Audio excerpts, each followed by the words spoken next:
इसीलिए कथा का सार जाता है।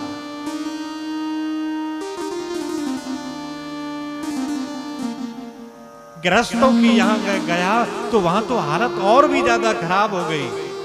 पत्नी प्रभुता गे है श्याल को बुद्धिदायक। घर के बड़े बूढ़े एक कोने में बिठा दिए गए।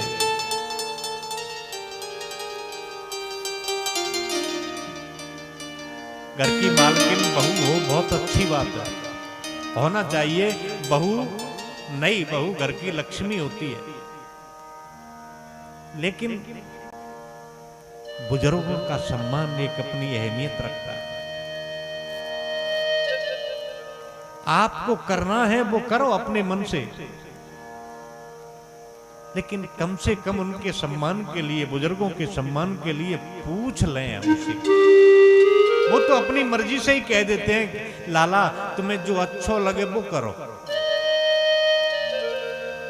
बोलते हैं कि नहीं वहां को तौल ही को नहीं, हमको पता ही नहीं, आप जो करो तुम ही कर रहे हो, करते रहो।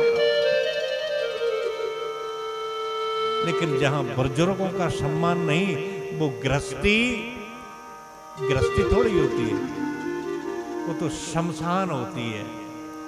जहां संस्कार विहीन जीव जीवन जीता है, ऐसे ग्रस्त धर्म में रहने वाले जीवों को देखा तो मैं बहुत दुखी हो गया। ये नारद जी सुना रहे हैं चारों कुमारों को। मैं दुखी होकर के इधर आ रहा था कि चलो श्रीधाम वृंदावन चलते हैं, जहां भगवान श्री कृष्ण ने लीला की थी। यहां जैसे ही आया जमुना मैया के किनारे, मैंने एक आश्चर्य देखा। क्या आश्चर्य देखा कि एक बहुत बड़ा झुंड खड़ा हुआ है स्त्रियों का, और वो स्त्रियां ऐसे खड़ी हैं, ऐसे जादू का खेल देखा है आपने? सड़क के किनारे पहले हुआ करते थे, तो जादूगर जब खेल दिखाता था उसके चारों तरफ लोग खड़े हो जाते थे, और जादूगर बीच में अपना खेल दिखाता, सब लोग बाहर खड़े चारों तरफ गोलाकार में और खेल देखते। तो ऐसे झुंड में मैंने देख करके झुंड को सोचा कि जाकर के देखूं ये क्या हो रहा है। मैं जैसे ही जाने लगा तो मैंने देखा कि उस झुंड में तो बहुत स्त्रियां हैं। कहां तक कहूं, स्त्रियां ही स्त्रियां हैं। मेरे मन में गिलानी हुई और आने लगा लौट करके। मैं नहीं जाता, मैं तो ब्रह्मचारी हूं, स्त्रियों में जाकर के क्या करूंगा। मैं लौट करके आने लगा। उसी समय पीछे से आवाज आई, भो भो साधो क्षणं तिष्ठ मच्चिन्तामपि नाशयः दर्शनं तव लोकस्य सर्वथा हरं परम्। भो माने संबोधन होता है।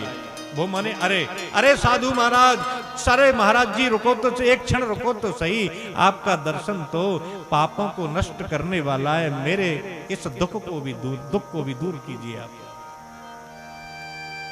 मैंने मुड़ करके देखा तो एक तरुणी, एक युवान स्त्री, बड़ी सुंदर श्रृंगार किए हुए स्त्री बैठी हुई है, और उस स्त्री के बगल में दो वृद्ध पुरुष, बूढ़े आदमी लेटे हुए हैं।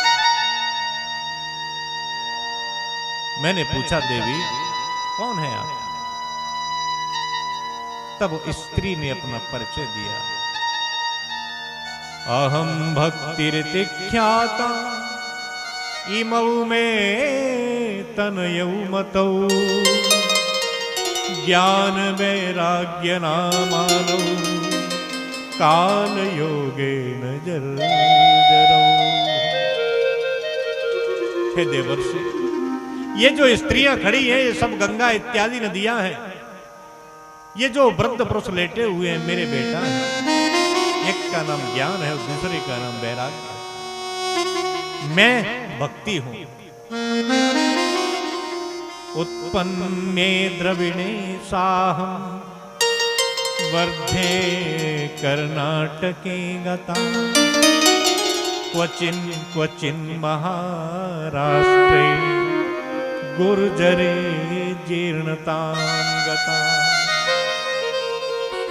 महाराज दक्षिण में पैदा हुई, महाराष्ट्र में पली बड़ी, गुजरात होती हुई मैं यहाँ आई, तो जैसे ही श्रीधाम वृंदावन में मैं आई तो यहाँ आते ही मैं तो युवती हो गई और मेरे दोनों बेटा वृद्ध हो गए। हे देवर्षि, मैया बुढ़िया हो और पुत्र हो युवान तो अच्छा लगता है, लेकिन मैया हो युवान और पुत्र हो वृद्ध तो ये अच्छा नहीं लगता। प्रभु मेरे इन दोनों बालकों की चेतना को वापस करो, आपकी बड़ी कृपा हो। नारद जी ने भक्ति मैया को बहुत समझाया। ज्ञान और वैराग्य की चेतना को वापस लाने के लिए वेदों का पाठ, उपनिषदों का पाठ, गीता पाठैर मुहुर्मुहु, गीता जी का पाठ किया, लेकिन चेतना वापस नहीं हुई, आकाशवाणी हुई। कहे देवर्षि सत्कर्म करो। तब नारद जी कहते हैं कि हे कुमारों, उस आकाशवाणी ने कह तो दिया कि सत्कर्म करो, लेकिन वह सत्कर्म क्या है मुझे आप बताओ। हंस करके चारों कुमार कहने लगे, कस्तूरी कुंडल बसे मृग ढूंढे बनमा, ऐसे घट घट राम है दुनिया जानत ना। आप तो ऐसे भटक रहे हैं जैसे कस्तूरी के लिए मृग दौड़ता है। आप तो अपने जेब में दवा रख करके और दवा तलाश रहे हैं। सत्कर्म सूचको नूनम ज्ञान यज्ञ स्मृतो बुधै, श्रीमद् भागवतालाप सतगीत सुकादिभी। देवर्षि श्रीमद् भागवत की कथा सुनाओ ना, इससे श्रेष्ठ कोई सत्कर्म है ही नहीं। नारद जी ने कहा, जय हो महाराज, श्रीमद् भागवत की कथा के हाँ पता है तुम्हें श्रीमद् भागवत क्या है? वेदोपनिषद सारा जाता भागवती कथा। वेद और उपनिषद का सार है श्रीमद् भागवत। तो तुम बताओ, मैंने वेद सुना दे, उपनिषद सुना दी, तो भागवत जी कहां रहे? तो हंस करके कुमार कहने लगे, 4 उदाहरण दिए। आम देखा है आपने? आम का फल बहुत आ रहे हैं, सीजन चल रहा है। गर्मी का समय, कोई आदमी आम के नीचे लेटा था बेचारा, उसको आम खाने की इच्छा हुई, लेकिन पेड़ के नीचे है, आम नहीं है। तो दूसरे साथी से कहने लगा, भैया आम बड़ा अच्छा लगता है लेकिन इस पेड़ में नहीं है। तो दूसरा साथी बड़ा होशियार पट्टा कहने लगा, आम का ही तो पेड़ है भैया, इसी में लगते हैं, तना ले ले, लकड़ी ले ले आम की, आम खाना है, आम का पेड़ खाना। अब आप सोचो, आम की लकड़ी में आम का स्वाद आ जाएगा क्या? दांत भले टोल ले, आम को स्वाद नहीं आएगा, बत्ती सी बाहर आ जाएगी। अब आप कहो कि जाई में तो लगे आम, वो स्वाद नहीं आवे। आम का पेड़ यद्यपि इसी में फल लगते हैं, लेकिन जो स्वाद फल में है वो वृक्ष में नहीं है। दूसरा उदाहरण दिया है खांड का, शक्कर का। खीर बन रही है सर, खीर खत्म हो गई, दोबारा खीर बनाई तो शक्कर खत्म हो गई। अब कहने लगे, अब इसको मीठी कैसे करें? तो पूछे, भैया आप क्या करें? तो खेत है गन्ना को बगल में ही खड़ा है, शक्कर वो गन्ना में से ही बने, आप खीर में गन्ना डाल दो।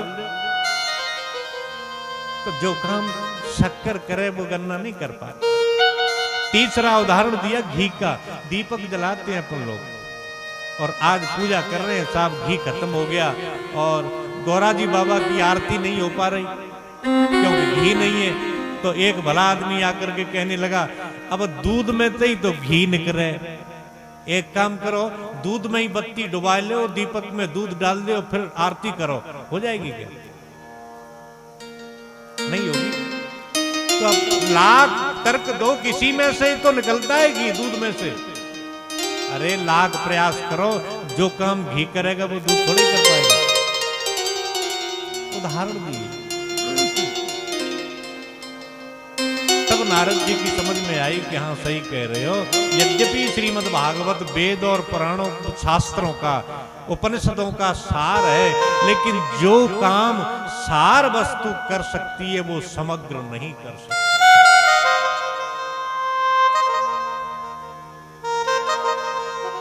तब नारद जी कहते हैं कि हम कथा करवाएंगे। ये बात सुनी तो चारों कुमार कहने लगे, हम कथा कहेंगे। क्यों क्यों कहेंगे? तब सनत कुमार कहते हैं कि आप एक तो ज्ञानी हैं और दूसरे आस्वादक हैं कथा के।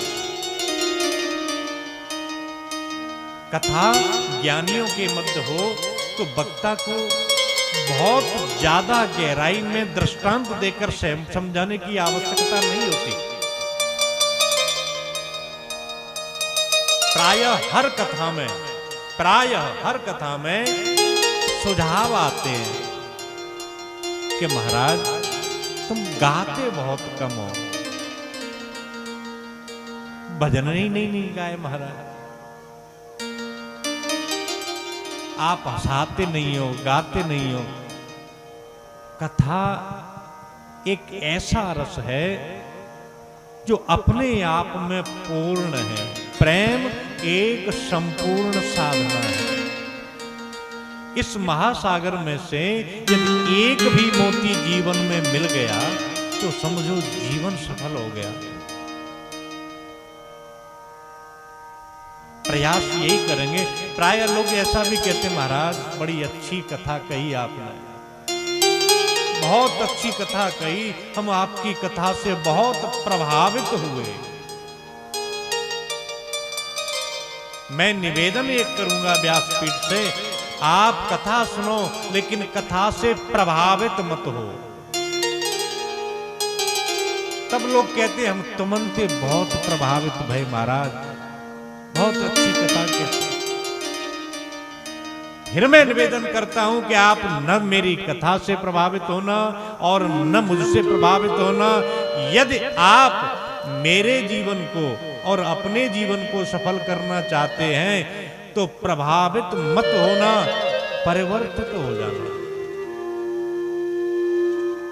अपने जीवन में कथा में से, कथा माने एक बहुत बड़ा मॉल जानते हैं आप, मार्केट, बाजार, ये बहुत बड़ा बाजार है।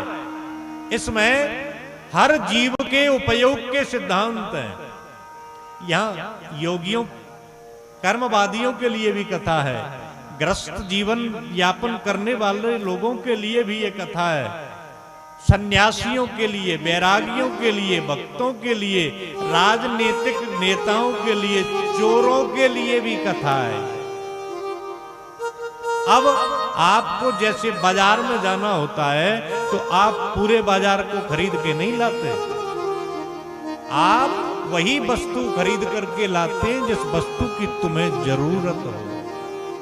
लाते हैं कि नहीं?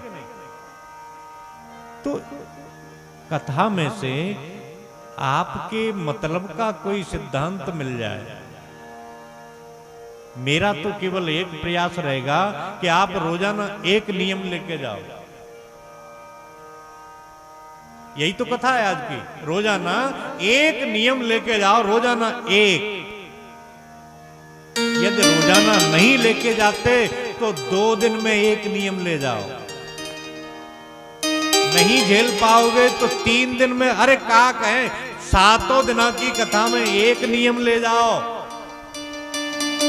आपका कथा सुनना और मेरा कथा सुनाना सफल हो जाएगा।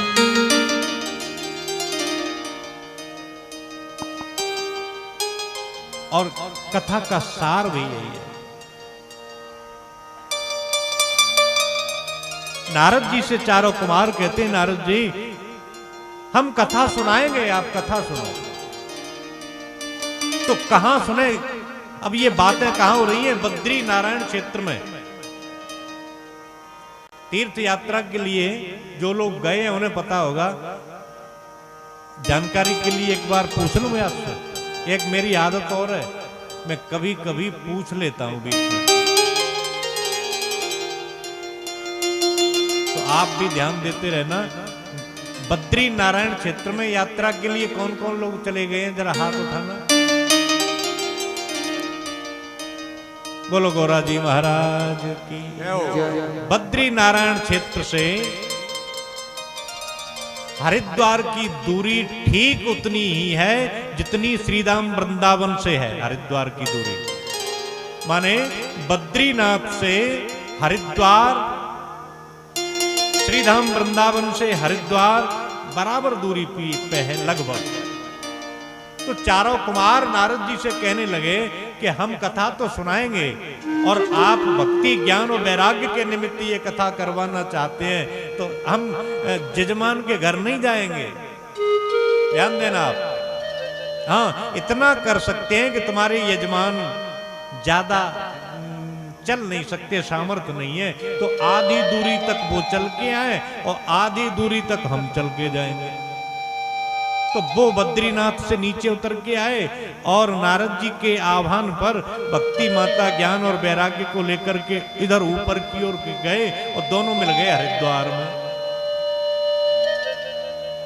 और हरिद्वार में तटमानंद नाम का, आनंद नाम का तट है गंगा जी का।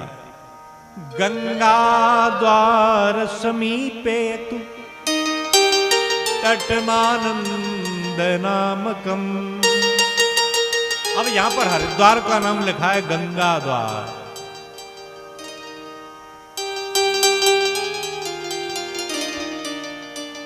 गंगा द्वार। व्यास जी ने शायद ये सोचा होगा कि मैं हरिद्वार लिखूं इसको, तो हरि माने होते हैं भगवान नारायण, तो लोग ये समझेंगे कि यहाँ केदारनाथ जी का कुछ है नहीं, या शैव लोग भगवान शंभु के भक्त सोचेंगे कि ये तो नारायण के भक्तों का द्वार। तो सोचा कि हरिद्वार नहीं, मैं हरद्वार लिख दूं इसको। तो हरद्वार माने हर माने नारद भगवान शंकर, तो लोग कहेंगे कि ये केदार क्षेत्र है, तो यहाँ नर और नारायण का बेचारे भगवान का कुछ है ही नहीं, तो उन्होंने नाम बदल दिया हरिद्वार का। गंगा द्वार समीपे गंगा द्वार लिख दिया और वहां पर कथा हुई। कथा सुनने कौन कौन आए?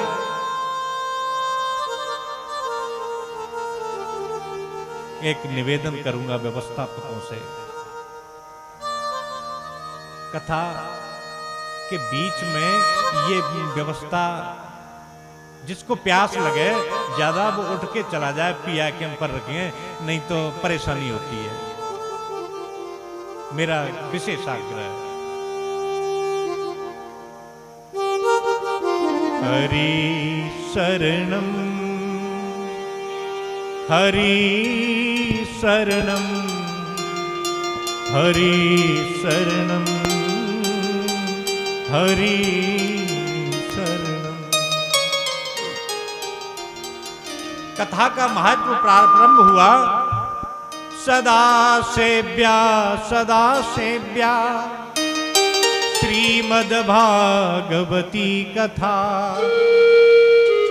यस्या श्रवण मात्रेण हरिश्चित्तं समाश्रये।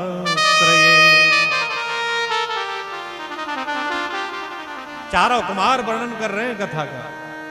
सदा सेव्या। अब इस श्लोक का अर्थ तो परसों करेंगे हम और आप सब मिलकर, नहीं तो आज की कथा पूरी नहीं हो पाएगी, और आज की कथा पूरी करनी ही है। जैसे ही कथा प्रारंभ हुई, ऋषिगण सुनने के लिए आए। सिद्ध, चारण, गंधर्व, किन्नर, तपस्वी, यशस्वी, मनस्वी सब कथा सुनने के लिए आ रहे हैं, सब तीर्थ मानवीय स्वरूप धारण करके कथा में आए। भृगु वशिष्ठ च्यवनश्च गौतमो मेधा तितिर देवल देवरातो समस्त लोग आ रहे हैं। लेकिन सबसे पहले भृगु ऋषि का नाम लिखा, जबकि ये कथा में सबसे पहले पहुंचे। उपस्थिति बाद में दर्ज इनकी हुई, क्यों लिखा इनका नाम सबसे पहले, कि ये आ तो रहे हैं लेकिन जो मिल रहा है उसको लेकर के आ रहे हैं। कथा सुनने का अपना तो यद्यपि महत्व है ही, लेकिन हम किसी एक भी आदमी को श्रोता बना करके वो कथा पंडाल में बिठाल दें कथा सुनने के लिए, इसका बड़ा भारी पुण्य है। क्या होता है कि प्रविष्ट कर्णरंध्रेण स्वानाम भाव सरोरुहम, बड़ा महत्व है।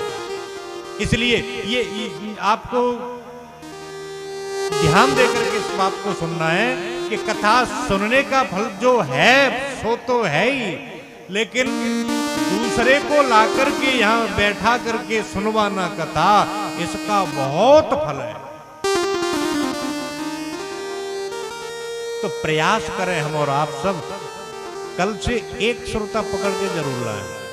ज्यादा नहीं, ज्यादा लाएं तो और अच्छी बात है, लेकिन कम से कम एक श्रोता पकड़ के जरूर लाएं।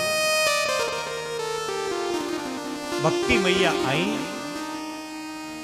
इस कथा के प्रारंभ में उनके लिए आसन डाले गए, लेकिन यहां पर शौनक जी ने सूत जी से प्रश्न किया, महाराज आपने कथा तो बढ़िया अच्छी सुनाई, भक्ति मैया को संबल मिलता है, ज्ञान और वैराग्य की चेतना वापस आ जाती है, ये तो पहले से ही भगवान के अंग है।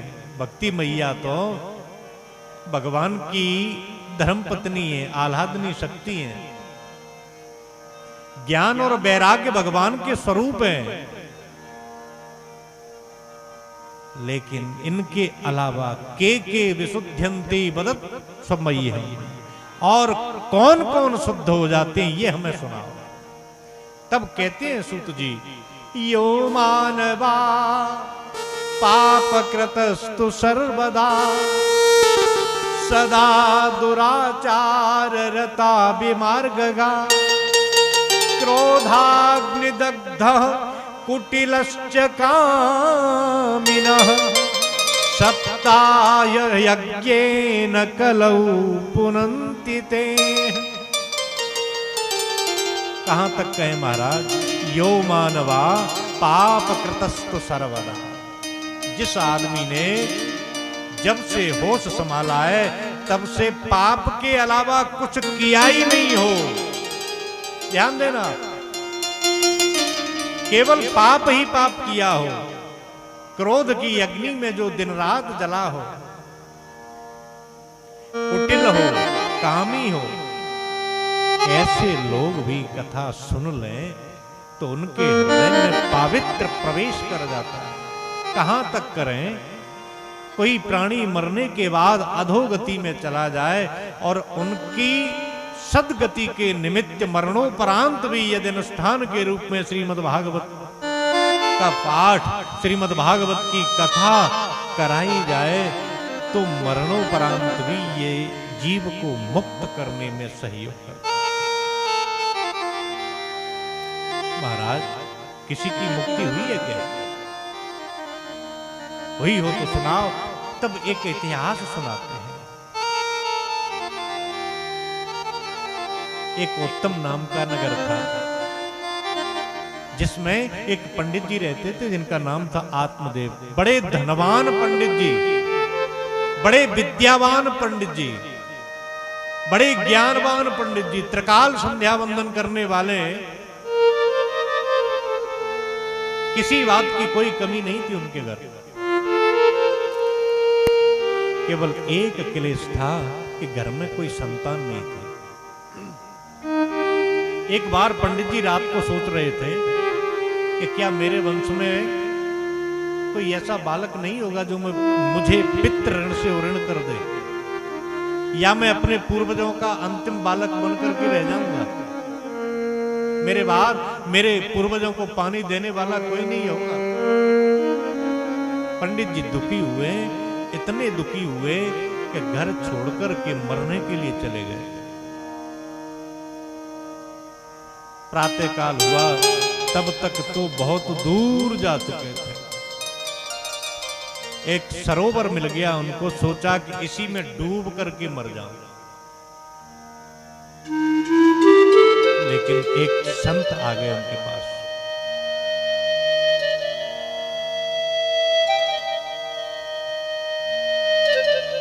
ब्राह्मण रो रहे थे।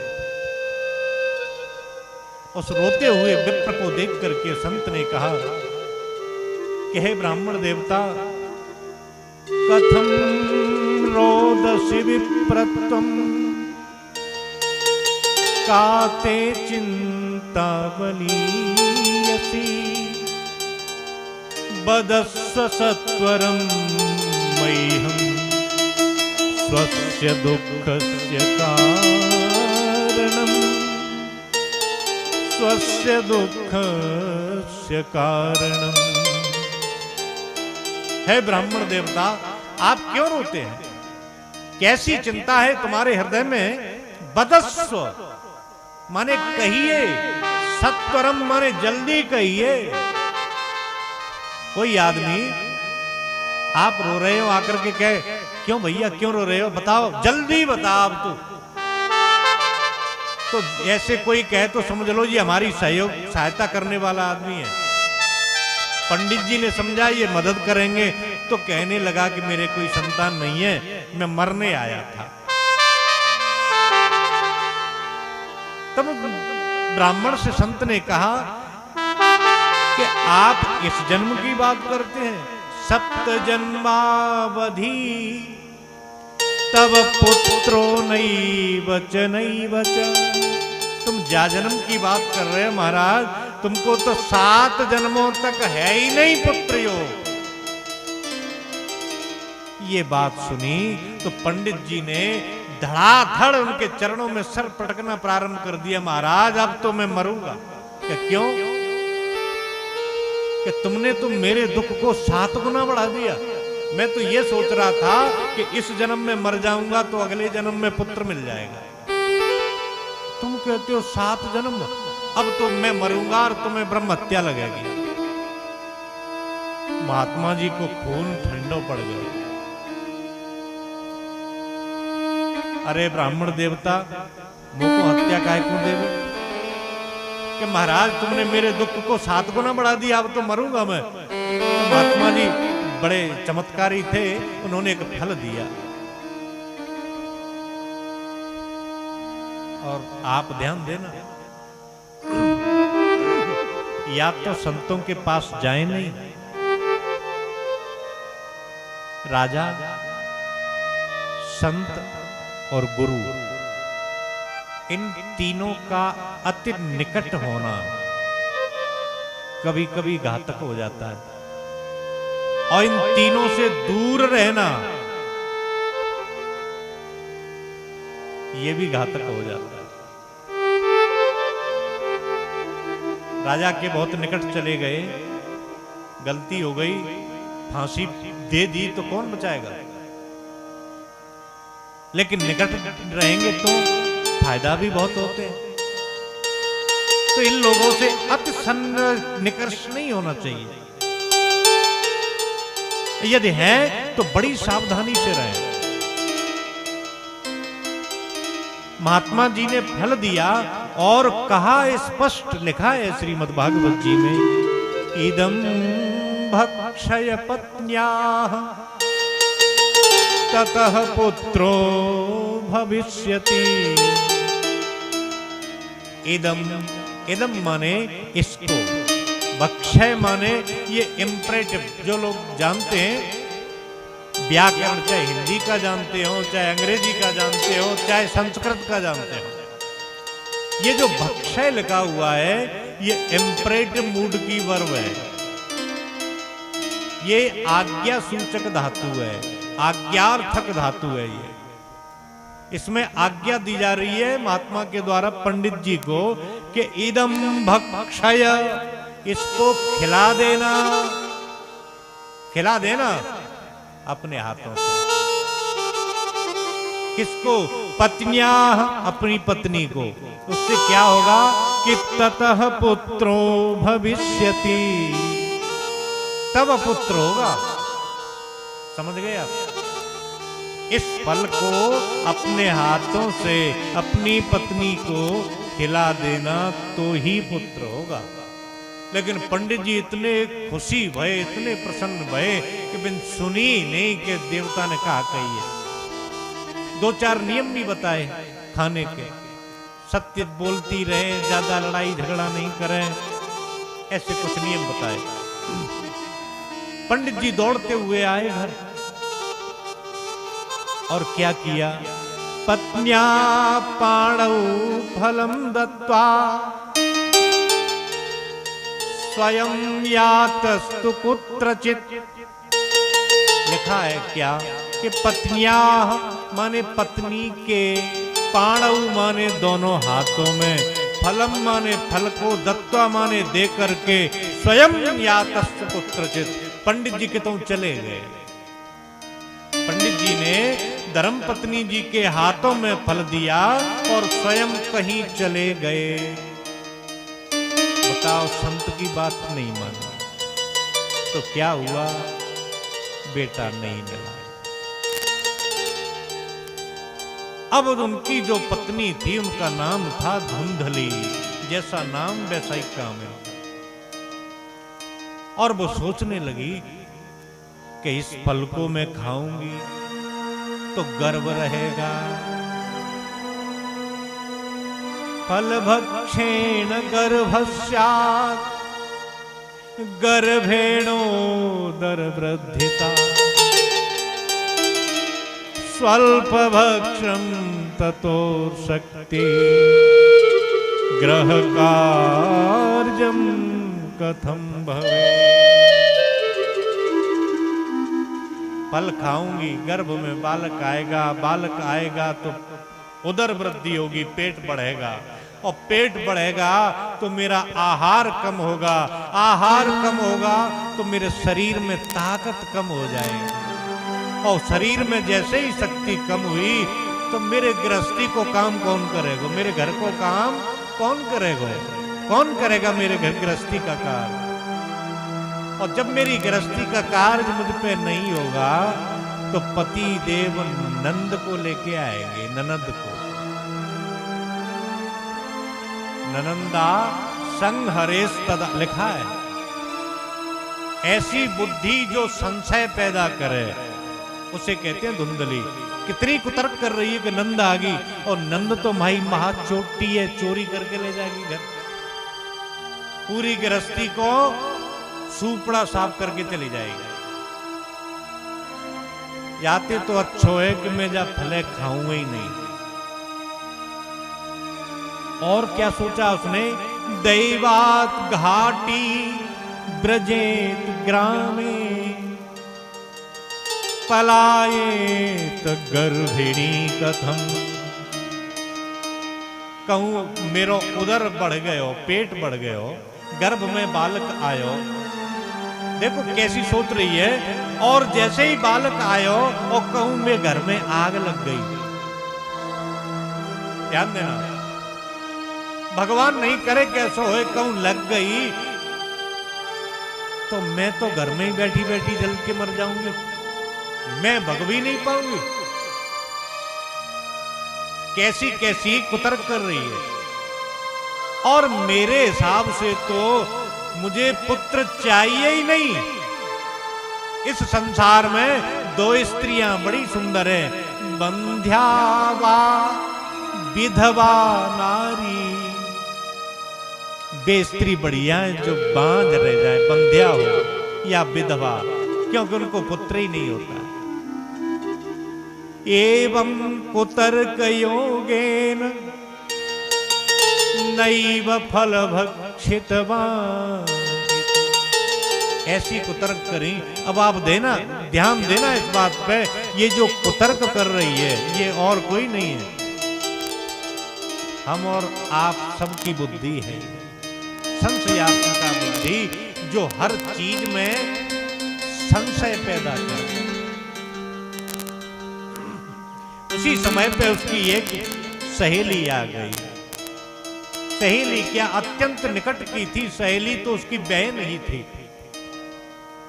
उसने पूरी अपनी समस्या बताई। अब उस बहन भी बड़ी चतुर, उसने कहा कि बहन मेरे 3 बालक हैं और चौथा भी होने वाला है मेरे पेट में, और 2 महीने हो गए। तू एक काम करना, ये फल मत खाए, कुछ दिनों बाद मेरा बालक हो तो तू ले लेना। उसने कहा कि तू अपने पति को कैसे समझाएगी? तो उसने कहा कि तेरे घर में धन की कोई कमी नहीं है, धन दे देना, मैं अपने पति के मुंह को बंद कर दूंगी धन से। दोनों राजी हो गई और कहा हाँ एक काम और करना, ये जो फल है, जब फल की परीक्षा है जावेगी, तेरे घर जो गाय बंधी है उसने भी 5 वर्ष से बच्चा नहीं दिया, तू गाय को फल खिला दे, और सच्चा फल होएगा तो गाय को भी पुत्र होगा। हाँ ये बात ठीक है। तो बहन की बात मान ली, फल गाय को खिला दिया। कालांतर में दोनों के बालक, उसकी सहेली ने भी चोरी छुपे बालक दे दिया इसको, पंडित जी से कह दिया कि मेरे बालक हो गया, और गाय ने भी एक पुत्र को पैदा किया। सर्वांग सुंदरम बालम निर्मलम कनक प्रभम। जो गाय का बालक है वो सोने के समान जिसकी कांति है, पूरा शरीर मानवीय आकृति में है, केवल गाय के से कान है, दोनों कान गौ माता जैसे है, तो उसका नाम गौकर्ण रखा गया। और जो बालक उसके यहाँ पैदा हुआ, या तो पैदा होने का नाटक किया, उसका नाम धुंधकारी रखा गया। जन्म से ही ये धुंधकारी दुष्ट था, और गौकर्ण देव बड़े ज्ञानी थे, बड़े प्रेमी थे। बड़े हुए तो इनके गुण दिखाई देने लगे और उसके अवगुण दिखाई देने लगे। हिंसा में जिसकी प्रवृत्ति, मदिरा पान करने लगा, मांस भक्षण करने लगा, वेश्यालयों में जाने लगा, जुआ खेलने लगा, झूठ का आचरण करने लगा, ऐसे दुर्गुण उसमें। गौकर्ण देव यात्रा के लिए चले गए, इधर इसने अपने घर की समस्त संपत्ति को जुए पे हार गया, नष्ट कर दिया। पिता बहुत दुखी होने लगे। गौकर्ण देव आए और आकर के अपने पिता को चरणों में वंदन करके कहने लगे, पिताजी क्या बात है, क्यों दुखी हैं आप? तब रो करके आत्मदेव पंडित जी कहने लगे, बेटा क्या करूं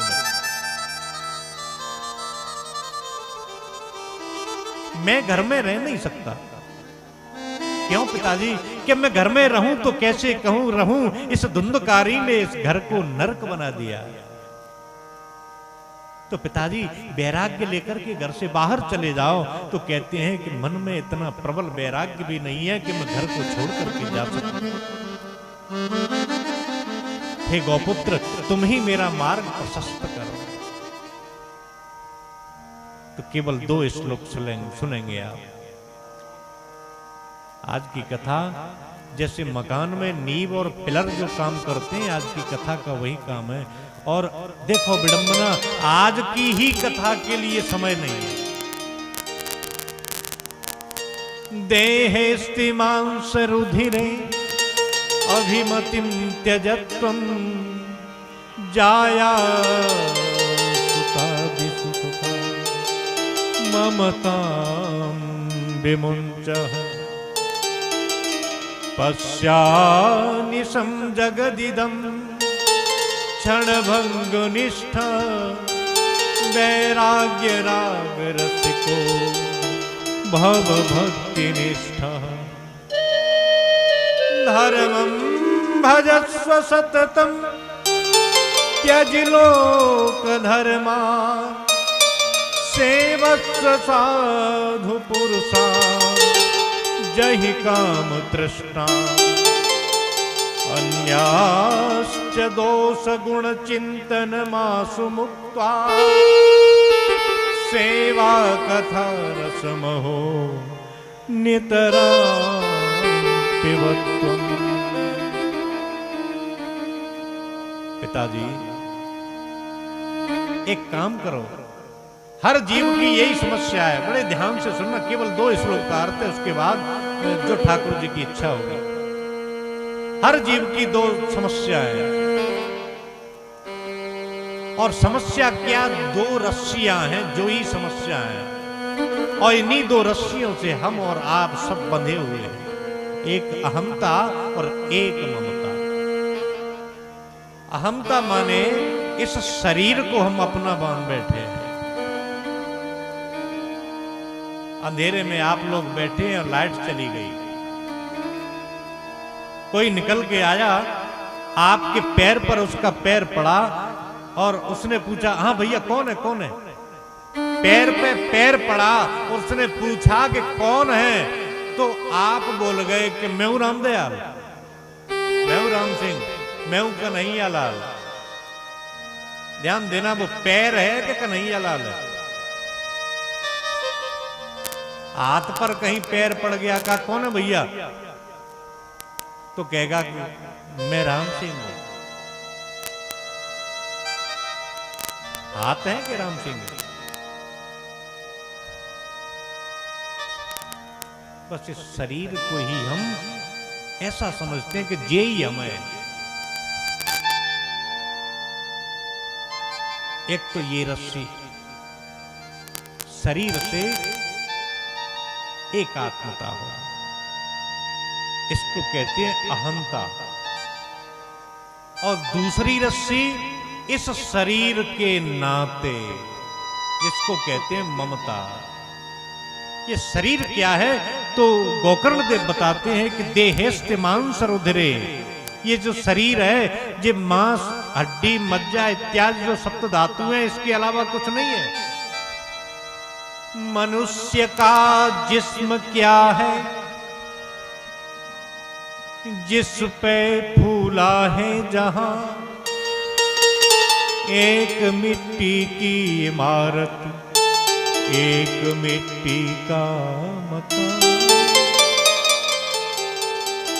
खून का गारा बनाया, ईंट जिसमें हड्डियां, चंद सांसों पर खड़ा है ये ख्याले आसमां। मौत की बेजोड़ आंधी जब इससे टकराएगी, तब ये इमारत टूट कर पल भर में ही गिर जाएगी। खाक का पुतला बनाया, खाक की तस्वीर है। अंत में यही होता है शरीर का। खाक का पुतला बनाया, खाक की तस्वीर है, खाक में मिल जाएगा खुद खाक दामनगीर है। क्या है ये शरीर?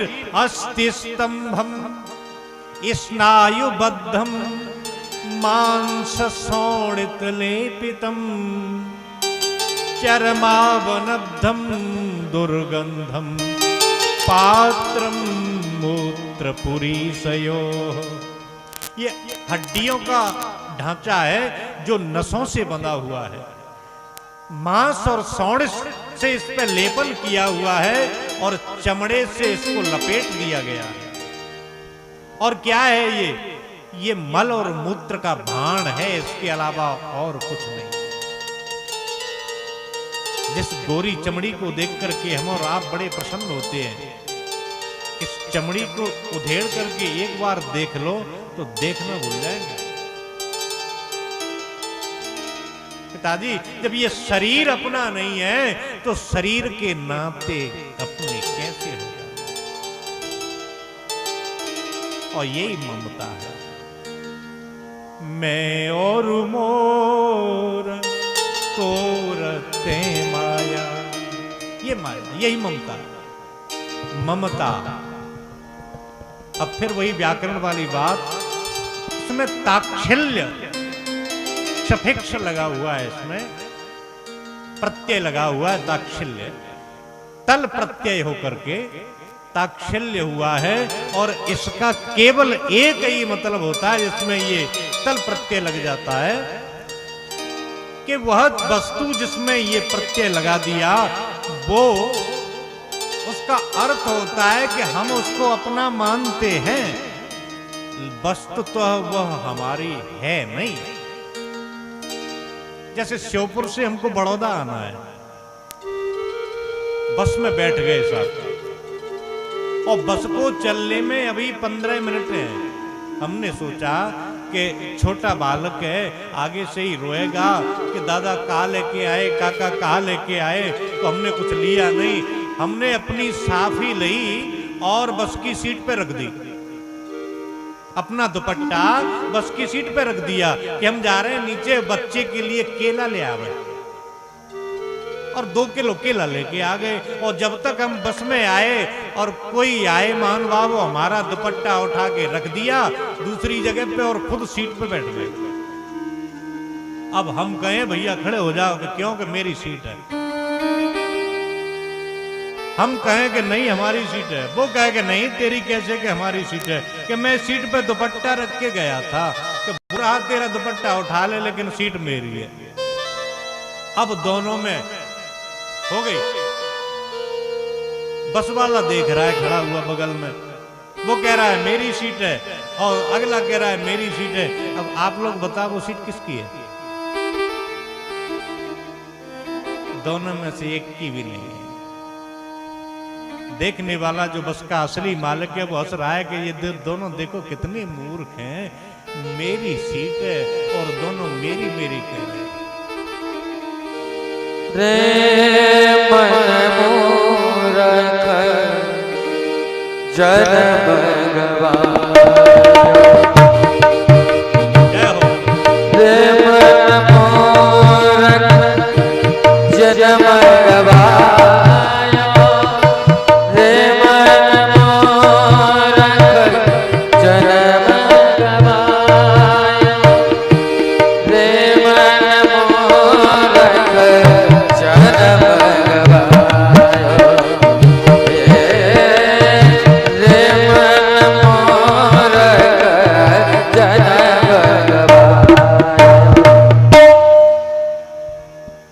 ये ममता है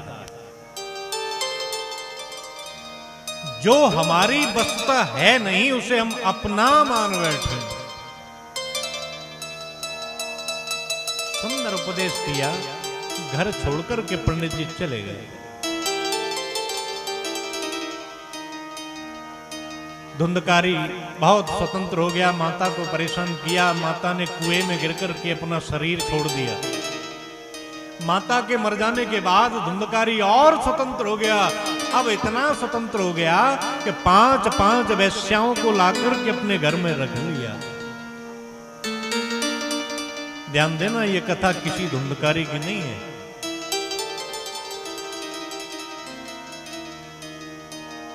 हर जीव इन्हीं वेश्याओं से परेशान है। रूप, रस, गंध, शब्द और स्पर्श,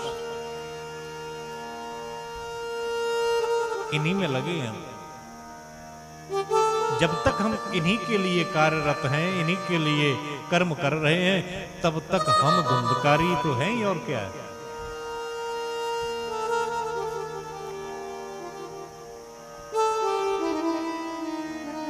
अगर इनसे हटकर के हम कुछ भगवत उपासना करें, परमार्थ का कोई काम करें, तो हम धुंधकारी नहीं है। आज आपको केवल एक स्वाध्याय करना है घर जाकर के। सोचना है कि कहीं हम धुंधकारी तो नहीं है। ये होमवर्क दिया जा रहा है आपको। यदि आपको उत्तर हां मिले तो कल आपको एक सिद्धांत दिया जाएगा। जाते ही बिस्तर में गिरते ही कोई नहीं सोता।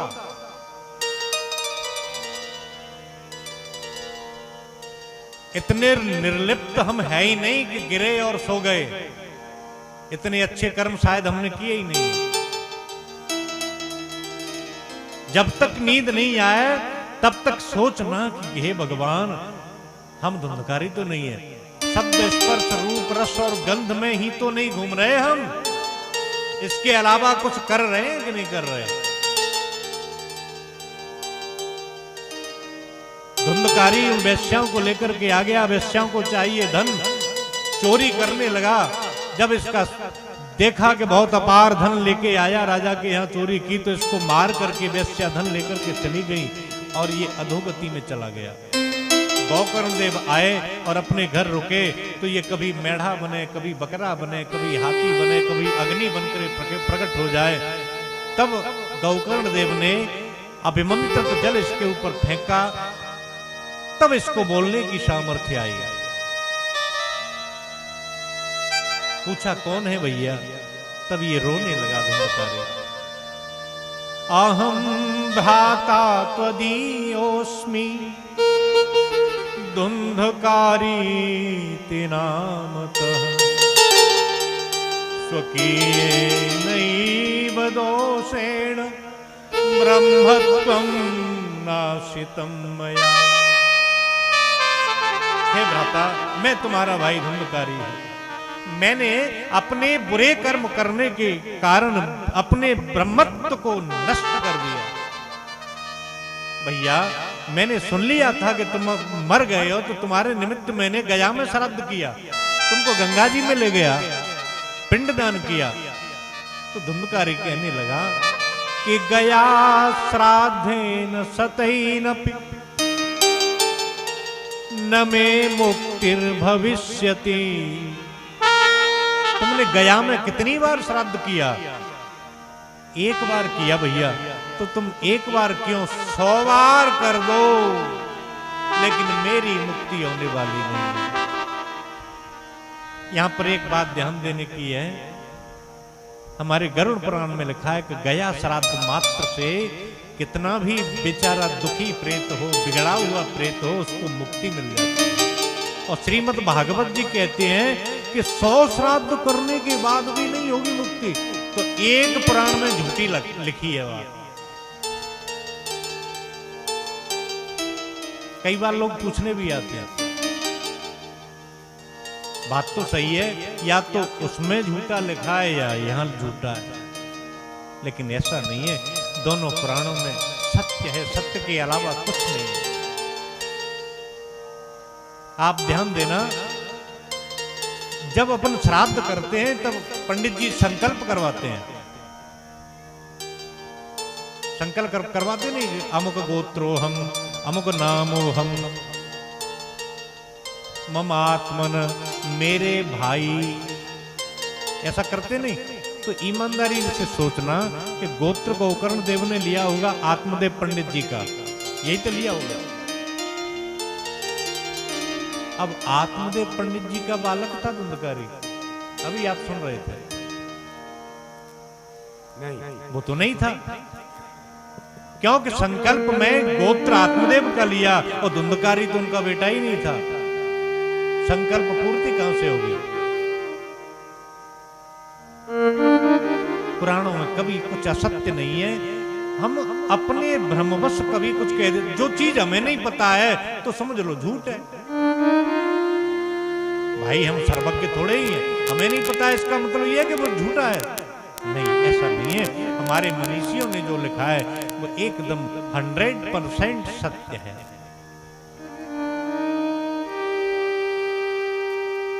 तो फिर मेरी मुक्ति कैसे होगी? तो गौकर्ण देव ने सूर्य नारायण से पूछा और सूर्य नारायण बोले कि आप श्रीमद् भागवत जी का अनुष्ठान करवा। आषाढ़ के महीने में धुंधकारी के लिए श्रीमद् भागवत जी का अनुष्ठान कराया और श्रीमद् भागवत जी के अनुष्ठान से धुंधकारी जी को हरि स्वरूप प्राप्त हुआ, उनको मुक्ति मिल गई। जो ही विमान आया, धुंधकारी जी विमान में बैठे, गौकर्ण देव ने हरे भगवान के पार्षदों से प्रश्न कर दिया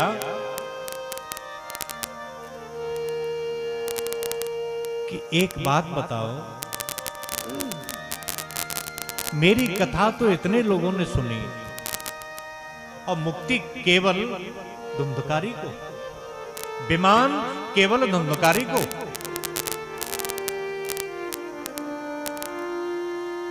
नियम तो ये है कि आनी तानी विमानानी, उतने ही विमान आने चाहिए थे जितने श्रोता थे, है कि नहीं? लेकिन विमान केवल धुंधकारी के लिए, ये तो अच्छी बात नहीं, विषमता है ये। श्रवणस्य विभेदेन फल भेदोस्ति संस्थितः, श्रवणं तु कृतं सर्वै न तथा मननम कृतम। अब यहां आप लोगों के लिए ये श्रवण करने की विधि से फल में भेद हो गया, अंतर आ गया। कैसे? तो हरि पार्षद कहते हैं कि हे गोकर्ण देव, कथा तो सबने सुनी, श्रवण सबने किया, लेकिन मनन केवल धुंधकारी ने किया। तो श्रवण की 3 विधियां होती हैं। श्रवण करो कथा को पहले, आपको जमाई आएगी, उवासी आएंगे, ध्यान देना।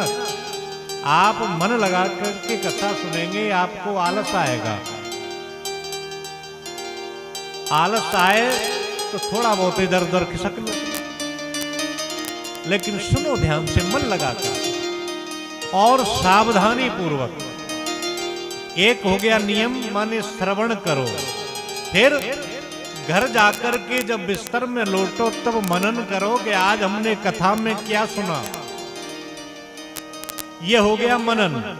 अब पूरी कथा घर चिंतन करने के बाद ये सोचो कि हमारे लिए आज कथा में क्या निकला है, हम इस कथा में से किस सूत्र को अपने जीवन में उतारें। इस विधि से जो कथा सुनता है उसे कथा का पूर्ण फल प्राप्त होता है। दोबारा कथा हुई और समस्त जितने श्रोता थे उतने विमान आए। ऐसी है श्रीमद् भागवत की कथा।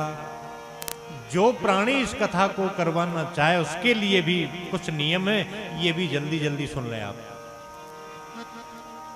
कथा के कई प्रकार के अनुष्ठान हैं, उनमें से सर्वोत्तम अनुष्ठान है साप्ताहिक अनुष्ठान, जिसका संकल्प लेकर हम और आप सब बैठे हैं।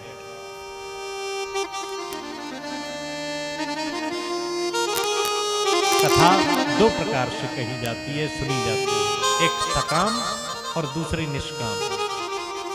सकाम वह कथा है जो संकल्प लेकर के, किसी कामना को लेकर के, किसी कामना की पूर्ति के बदले में जो कथा कराई जाए। और निष्काम कथा वह है कि आनंद के लिए, भगवान के चरणों में प्रेम के लिए जो कथा कही जाए, सुनी जाए, तो निष्काम कथा है। सकाम कथा यदि हम करवाना चाहते हैं तो किसी होशियार विद्वान से मुहूर्त निकलवाएं, तीर्थ स्थान में, किसी सुंदर देवालय में, निर्जन एकांत में, जहां किसी प्रकार का कोई प्रदूषण न हो, ऐसे स्थान में कथा के लिए सुंदर मंडप बनाए।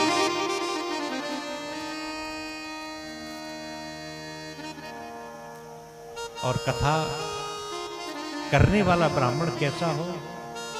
विरक्तो वैष्णवो विप्रो वेद शास्त्र विशुद्धिकृत दृष्टांत कुशलो धीरो वक्ता कार्योति निष्प्रहा। एक तो विरक्त हो, विरक्त का मतलब यहां इंद्रिय संयम से है। वैष्णव हो। वैष्णव आप सब लोग जानते होंगे, जो भगवान विष्णु, नारायण, कन्हैया, मेरे राघवेंद्र सरकार, राम जी का उपासक, इनमें से किसी का भी उपासक हो, वो सब वैष्णव है। विरक्तो वैष्णवो विप्रो, ब्राह्मण कुल में पैदा हुआ हो, शुद्ध ब्राह्मण हो, और शास्त्रों की जो भाषा है उस भाषा का ज्ञान हो। शास्त्रों की भाषा को सरलीकृत करके श्रोताओं को समझाने में निपुण हो, दृष्टांत देकर के समझाए। दृष्टांत तो दे, लेकिन शास्त्र सम्मत ही दृष्टांत दे, इधर उधर की बात नहीं करे। धैर्यशाली हो और लोभी नहीं हो, ऐसा वक्ता लाया। वर्णम पंच विप्राणाम, 5 ब्राह्मणों का वर्ण करे, उनमें से एक ब्राह्मण ऐसा हो जो संशय छेदा हो, और कथा कहने वाले का स्वास्थ्य यदि बिगड़ जाए तो वो कथा भी कह दे। 4 ब्राह्मण द्वादशाक्षर मंत्र का जाप करते रहे। पार्श्व में संकीर्तन इत्यादि बोलने वाले लोगों की व्यवस्था कर दी जाए।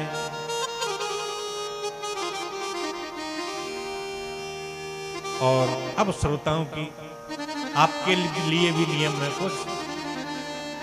7 दिन जमीन पे सो कर के कथा सुने, माने कथा सुने और रात को जमीन पे ही सोए, ये तो हो जाएगा। लेकिन दूसरा नियम, निराहार होकर के कथा सुने। ध्यान देना, क्या लिखा है कि कुछ खाना नहीं है, निराहार। बताओ, जा नियम पे अपन खरे उतर सकते हैं? 7 दिन कछु ना खानो, भागवत में लिखो। लेकिन सोनक जी कहते हैं कि ऐसे तो हम आओ कछु ना, आगे ऐसा समय आ रहा हो कि आदमी का अन्न के बिना जीना ही मुश्किल हो जाएगा। तो कहते महाराज कछु ज्यादा कर रो नियम है वो। तो कहते नहीं नहीं, एक समय घी पी ले, घी, शक्कर नहीं, केवल घी। अच्छा, दूसरा नियम ठीक है। पहली बात तो घी है ही नहीं देखने के लिए, और मिल भी जाएगा तो मशीन खराब हो गई है सबकी, पचा नहीं पाएगा। तो कहते नहीं, ये भी नहीं, तो तीसरी बार एक नियम में और सरलीकरण कर दिया कि एक टाइम फलाहार कर लो। फिर भी नहीं, तो कहते हैं कि एक टाइम भोजन कर लो, एक टाइम फलाहार कर लो।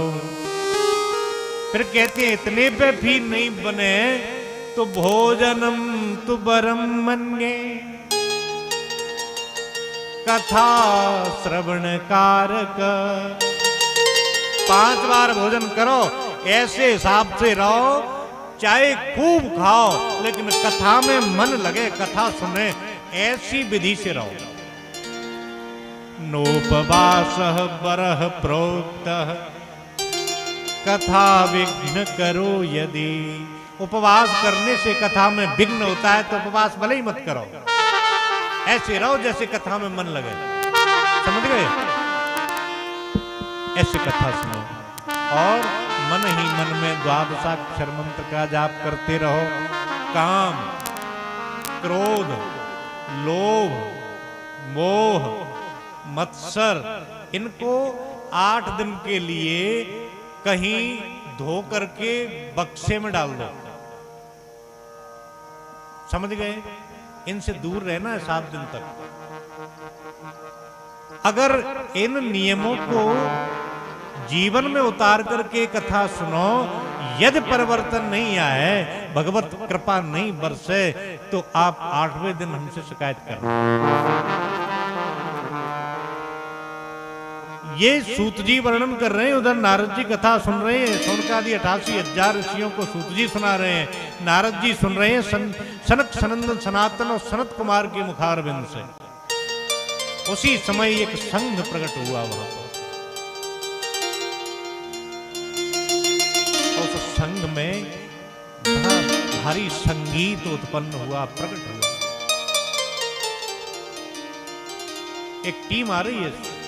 प्रहलाद स्थालधारी तरल गति तया चोद्धव कांस्यधारी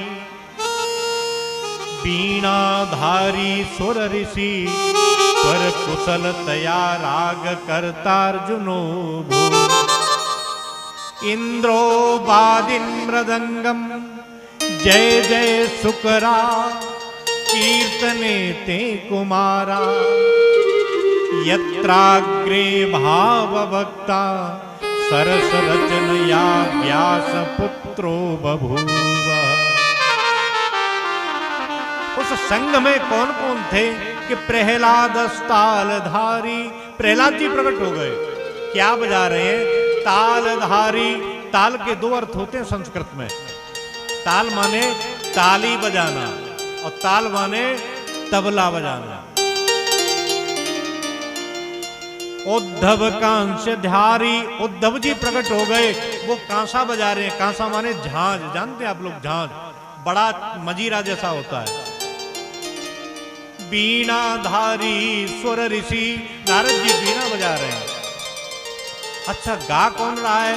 कि राग करता अर्जुनो भूत, अर्जुन प्रकट हो गए और वो विभिन्न रागों में आलाप ले रहे हैं। अच्छा, मृदंग कौन बजा रहा है? कि इंद्रो वादिन मृदंगम। और कथावाचक पंडित जी क्या कर रहे हैं? चारों कुमार जय हो ऐसी आवाज लगा रहे हैं। जय जय शुकरा कीर्तने ते कुमारा। संगीत का एक नियम होता है, संगीत तीन चीजों से मिलकर के बनता है। गायन, वादन और नृत्य। गायन करने वाले हो गए अर्जुन और कुमार, वादन करने वाले आपने सुन लिए, लेकिन अब नचने वाला कोई नहीं है। संगीत पूर्ण कैसे हो? उसी समय एक नाचने वाले और प्रकट हो गए।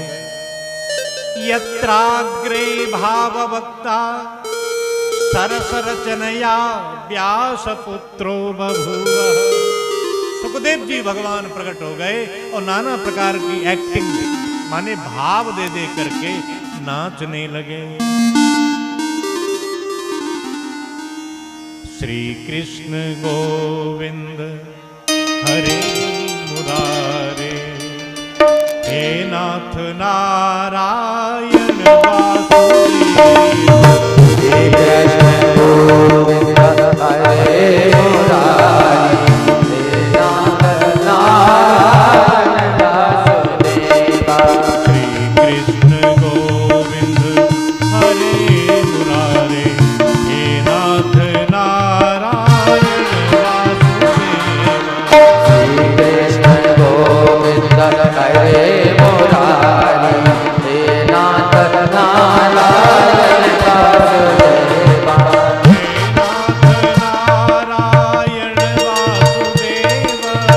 हे नाथ नारायण वासुदेव। हे नाथ नारायण वासुदेव, हे नाथ नारायण वासुदेव। श्री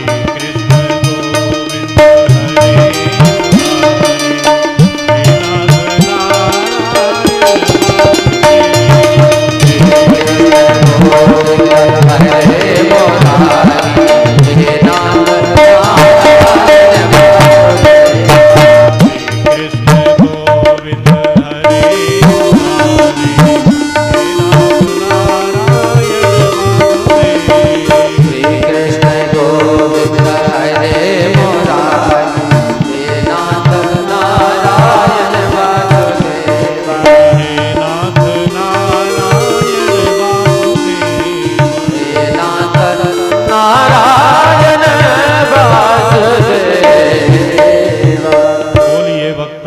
भगवान की जय। संकीर्तन में भगवान प्रकट हुए। भगवान ने प्रसन्न होकर के समस्त भक्तों से कहा कि आप वरदान मांग लो। तो भक्त बोले कि प्रभु, जहां आपके नाम का संकीर्तन हो आप वहां प्रकट हो जाया करो। भगवान ने कहा कि कलयुग में संभव नहीं है, लेकिन यदि भक्त भाव से संकीर्तन करें तो कहीं रोमांच हो जाए, वाणी गदगद हो जाए, आंखों में आंसू आ जाए, तो समझ लो कि मैं प्रकट हो गया। ये जो श्रीमद् भागवत है वैष्णवों का परम धन है, शंकर भगवान का प्राण स्वरूप है, पुराणों का तिलक है। ये अत्यंत संक्षिप्त महात्मा की कथा सूत और शौनकादि 88,000 ऋषियों को लक्ष्य करके नारद जी और कुमारों के संवाद की कथा आपने सुनी। आज प्रारंभ का दिवस था, किंचित विलंब हुआ। कल से कथा का एक और नियम आप ध्यान से रखेंगे। कथा का समय 12 बजे से है, तो श्रोता का एक नियम होता है कि कथा से पहले पंडाल में आ जाए। जिन लोगों को बार बार उठने की आदत है वो लोग आगे नहीं बैठे, किनारे से और पीछे की साइड में बैठे ताकि व्यवधान नहीं हो। और एक और नियम आप आज से, जिनको भगवान का नाम अच्छा लगता है, आप कहेंगे कि अच्छा तो सब नहीं लगता है, मेरे पूछने का कारण ही यही है। ऐसा कोई नहीं है इस धरती पर जिसको प्रभु प्रेम नहीं हो, लेकिन हम उसको देख नहीं पाते। या तो कहें कि दीपक जलने के लिए तैयार है, लेकिन कोई तीली तो दिखा दे। आपको भगवान का जो भी नाम अच्छा लगता हो वो रोजाना 11 बार अवश्य लें। और मैं कोई संकल्प नहीं दिवा रहा। तो आप कहेंगे कि पंडित जी बड़े चालू हैं, भगवान का नाम लेने की कह रहे हैं, हम नाम लेंगे और इससे जो पुण्य मिलेगा, फल मिलेगा, वो पंडित जी ले जाएंगे। गौरा बाबा साक्षी हैं, हनुमान जी साक्षी हैं, ये पुण्य मुझे नहीं चाहिए, मैं नहीं लेता। लेकिन जो नाम तुम्हें अच्छा लगे वो नाम आज से केवल 11 बार ले सकते हैं आप लोग। ज्यादा समय नहीं ले रहा आपसे, चाहे कौन सा नाम लो, भगवान के लिए लो, पर इसका पुण्य, इसका धर्म पुण्य लाभ मुझे नहीं चाहिए। मैं साक्षी मान रहा हूं संतों को, ब्राह्मणों को, सब पंच लोगन। अच्छा तो अच्छा कौन कौन लगते भगवान को नाम, एक बार हाथ उठा दो। बोलो गौरा जी महाराज की जय। एक नियम और होते, पंचन में हाथ अगर उठाए देते तो वो प्रतिज्ञा है जाते, तो इसलिए केवल 11 बार लेना है, ठीक है। और कल से ठीक 11:15 बजे पधारें, और कल से एक कथा आप और हम सब मिलके सुनेंगे और भगवान सुनाएंगे। और समय का ख्याल रखें। दूसरी चीज, हम बड़े भाग्यशाली हैं कि देखो कथा भी चल रही है और यज्ञ नारायण के भी दर्शन हो रहे हैं। पहले यज्ञ भगवान की परिक्रमा करें, फिर गौरा जी बाबा की परिक्रमा करें, और फिर प्रेम से कथा सुनें। और कथा का उद्देश्य केवल एक ही है कि भगवान के चरणों में प्रेम हो जाए, यही उद्देश्य, और कुछ नहीं है। और अब आरती में शामिल होंगे, और समय का ध्यान रखें आप लोग। और जिन भाइयों को जो व्यवस्था सौंपी गई है उस व्यवस्था को भी बड़ी जिम्मेदारी के साथ निभाएं, क्योंकि सांसारिक कुछ रीति है, बिना व्यवस्थाओं के काम में जो रस निष्पन्न होना चाहिए वो फिर हो नहीं पाएगा। इसलिए व्यवस्थाओं को भी देखते रहे। बोलो गौरा जी महाराज की जय। हरि शरणम हरि शरणम हरि शरणम हरि शरणम हरि शरणम हरि शरणम हरि शरण हरि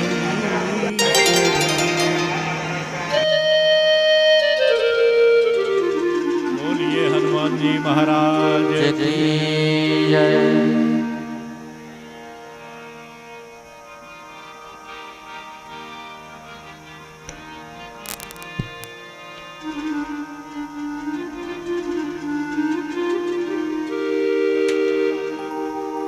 हो श्री भागवत भगवान की है आरती, पापियों को पाप से तारती। श्री भागवत भगवान की आरती, पापियों को पाप से तारती। श्री भागवत भगवान की आरती, पापियों को पाप से तारती। ये अमर ग्रंथ ये मोक्ति पंथ पंचम वेद निराला है, सब सोच जगाने वाला है।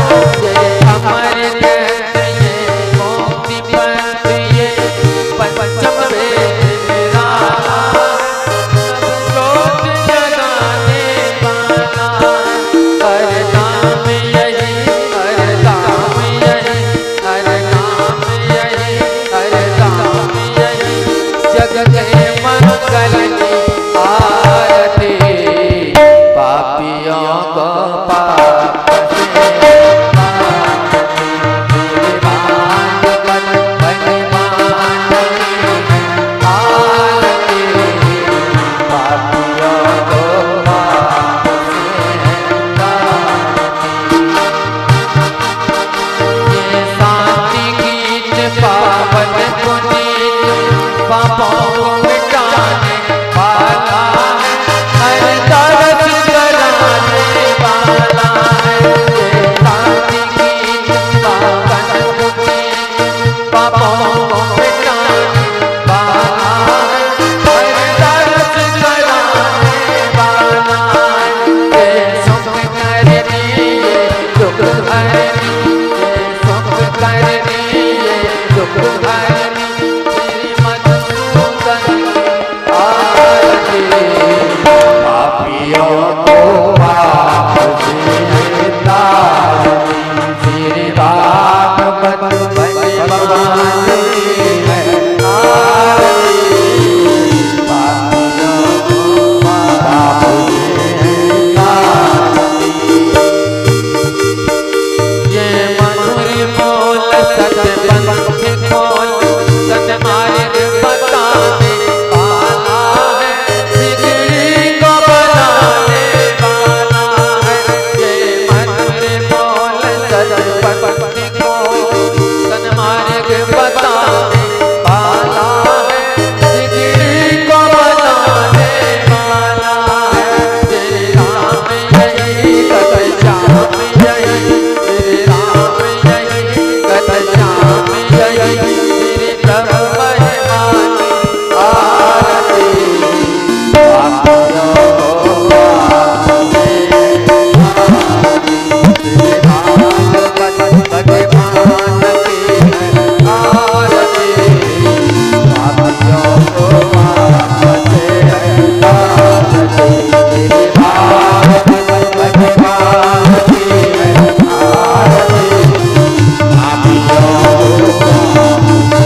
मन्त्रपुष्पाञ्जलिः।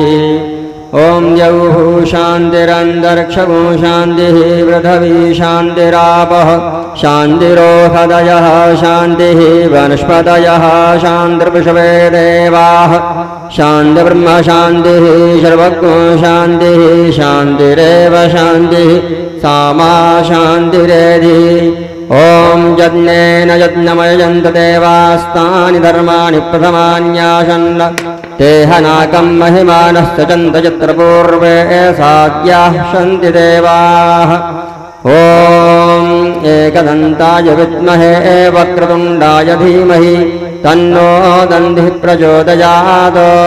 ॐ रुद्ररूपाय विद्महे सिद्धेश्वराय धीमहि तन्नो गुरुवरः प्रचोदयात्। ॐ नारायणाय विद्महे वासुदेवाय धीमहि तन्नो विष्णुः प्रचोदयात्।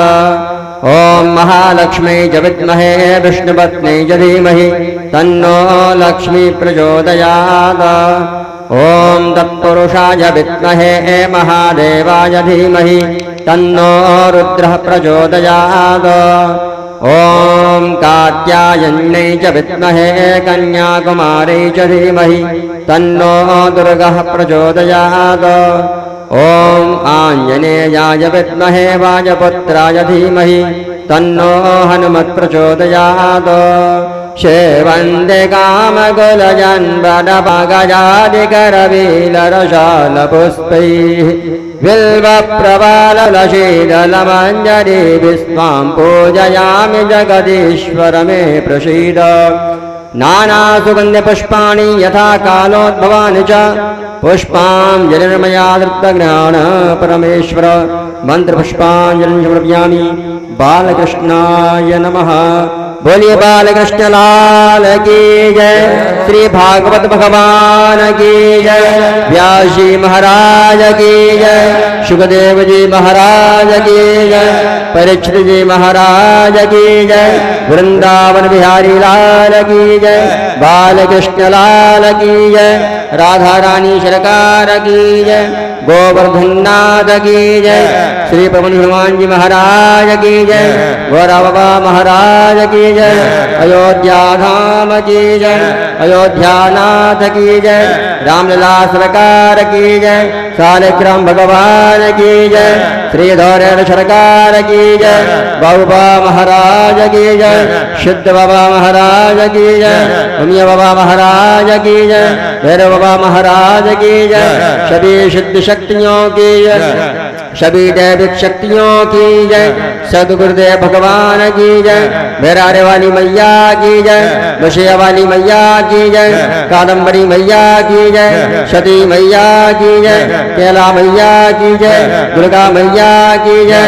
धर्म की अधर्म का प्राणियों में विश्व का गौ माता की गंगा माँ की सत्य सनातन धर्म की संत समाज की विप्र समाज की भक्त समाज की आज के आनंद की अपने अपने गुरु गोविंद की अपने अपने माता पिता की बस्ती नगर की श्री चंद्रदास बाबा महाराज की लालदास बाबा महाराज की सभी सिद्ध संतों की यज्ञ नारायण भगवान की भक्त और भगवान की जय जय श्री सीताराम जय जय श्री राधेश्याम शिव नमः पार्वती पदे हर हर महादेव गंगे हर क्षिप्रे हर यमुने हर नर्मदे हर हर हर महादेव बोल हनुमान हरि की जय। कृपया कल आप सभी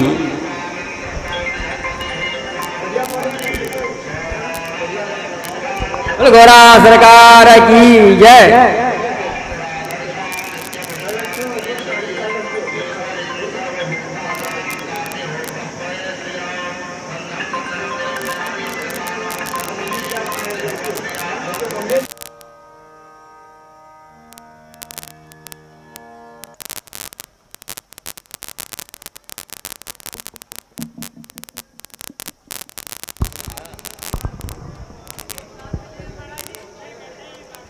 सभी भाइयों से निवेदन है और अपनी जगह पर ही बैठ जाए। और सभी प्रसाद लेके जाएं, भगवान का प्रसाद लेके जाएं और सभी अपने अपने गांवों पर जाकर सभी चर्चा करें और कथा के समय पर आने की अति कृपा करें और समय का ध्यान देते हुए। और हमारे यज्ञ 8 बजे से 12 बजे तक पूजन रहेगा और 12 बजे के बाद कथा 4 बजे तक रहेगी और बाद 4 बजे से 7 बजे तक हवन होगा। जिन लोगों ने देखना चाहते हो ये सवेरे आ सकते हैं और बाबा गोरा जी का आशीर्वाद प्रदान करते हैं। अपनी अपनी जगह पर बैठ जाएं और सभी प्रसाद लेकर जाएं। बिना प्रसाद के बगैर भगवान की कथा श्रवण करने जाते हैं। सभी भाई माता बहनाएं बैठने की अति कृपा करें और सभी प्रसाद लेके जाएं और प्रसाद में कभी बब्बड़ न मचाएं। प्रसाद भगवान का प्रेम से ही और आराम से लें। सभी को प्रसाद दिया जाएगा। बोल बाबा गोरा जी महाराज की जय। बोल चरणदास जी महाराज की जय।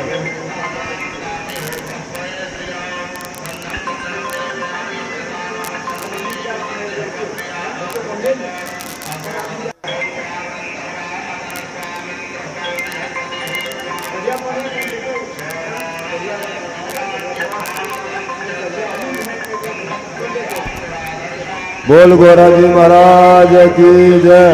बोल गुसाई महाराज की जय। बोल 34 गोड़ देवतन की जय। सतगुरुदेव भगवान की जय। भक्त भगवान की जय। जय जय श्री राधे श्याम। सभी भक्त और यज्ञ आचार्य के जजमान, कथाचार्य के जजमान समय का ध्यान देते हुए जल्दी अपने कामों से फुर्सत होकर समय पर ही अपना व्यवस्थाओं पर बैठ जाएं तो हमारा बाबा गोरा जी महाराज का यज्ञ का आयोजन बहुत अच्छा चलता रहेगा। और समय चूकने से एक ही आहुति चूक जाएगी तो समय बड़े भाग का अवसर है।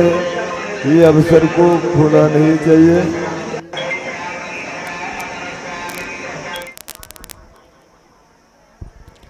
बाहर से आए हुए मेहमान और संत भगवान ब्राह्मणों को सबके लिए भोजन की प्रसाद लेकर ही जाएं।